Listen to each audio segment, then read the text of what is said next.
Learned that here too.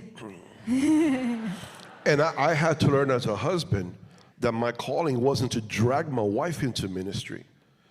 She would say, baby, because I would hear the Lord speak to me. She goes, well, I didn't hear the Lord speak to me. So then I actually had to pray to God. I said, God, thank you. I appreciate you. You speak to me, you show me things. I said, awesome. I go, but if you don't show this amazing woman what you're showing me, this can't happen. I'm dragging my family. And I was actually hurting my family because it was difficult until she heard, you guys know, heard her testimony where she's in a public school and I'm here and next thing you know, God speaks to her audibly in class. Yeah, so I'm teaching in class. I had actually, it's like a couple of things that actually happened in different days, but the first day was that I was picking up my students from lunch and I'm walking them back to class, and I start to shake uncontrollably. And I couldn't figure out what was wrong with me, and I started falling. And thankfully, the reading counselor was passing by, and I landed on her. And she caught me. So she thinks I'm having a medical emergency. I mean, so was I. And then, so she takes the students, divides them up, takes me to my class, and I'm just shaking uncontrollably. And she goes, why don't you just go ahead, go home, whatever. So she leaves to divide the kids up, and I'm in, like, you know, the classroom, and there's a board on the wall, and there's a phone on the side for, you know, emergencies and calling and whatever. And I'm like, what is wrong with me? And I'm like holding on to the thing because there's no way I can drive myself home. And I'm just trying to get to that phone for the life of me. I grab the phone and I'm like, I can't drive myself home. Something is very, very wrong with me. And so the principal comes, the assistant principal comes, the nurse comes, the reading counselor comes. They take my blood pressure, fine. They check my sugar, fine. They check my temperature, fine. They lay me down on the floor because they think I'm having a seizure. I know I'm not because I'm conscious, right? But I'm just shaking and shaking and shaking and shaking. And then I'm like, call my husband, you know, because every wife thinks the husband's going to answer the phone.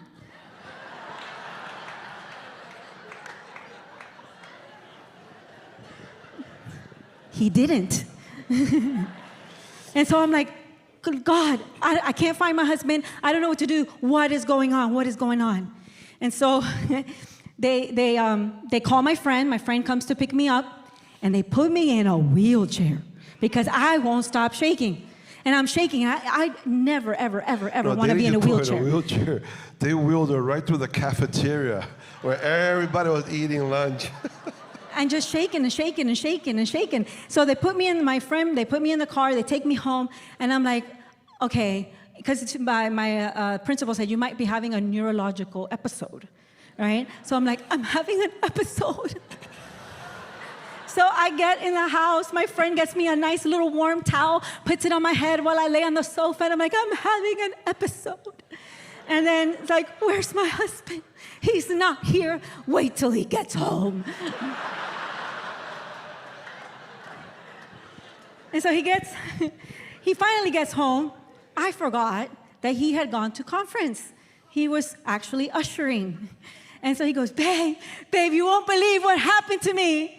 And I said, don't you see I'm having an episode? He goes, babe, I got to tell you what happened. And then I said, what happened?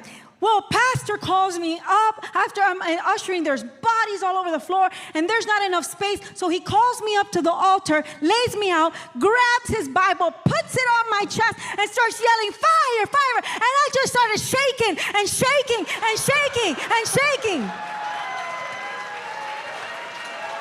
So my eyebrow goes up. I said, what time did that happen?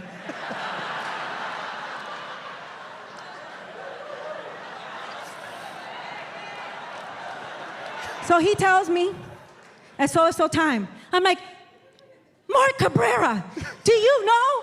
And then, what happened to me at work?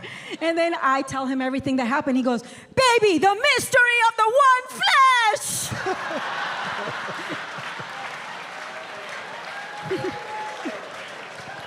And I want to say this because that actually that happened. And then God actually confirmed it in another conference where pastor is actually walking from here and he's walking around. Oh, Revival Week. Revival Week. He laid hands on all the male pastors.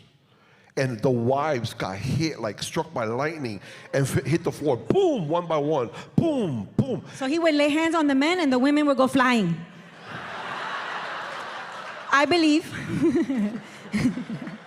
it was so that we could get out of our heads and into our spirit.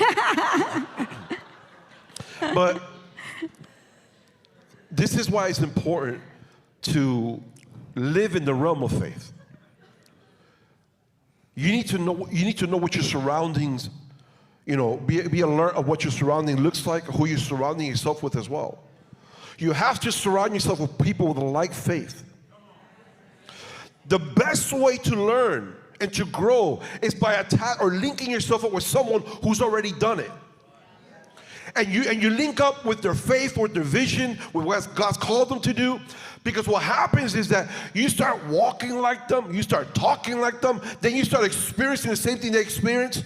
In the natural, that's what you do. You want to learn about business, you hang around businessmen.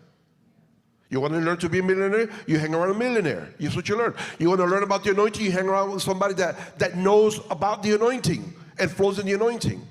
So faith is extremely important, because when we leave here, and all the different men and women of God that are visiting you, you go back home, life happens. Life doesn't stop.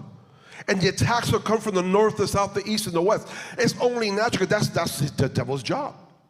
Our job is just to do our job better than his. And that's why it's important to know who you're surrounding yourself with, because they're there to actually encourage you. They're there to actually speak a word of God, of faith into your life, and they will actually help you, propel you.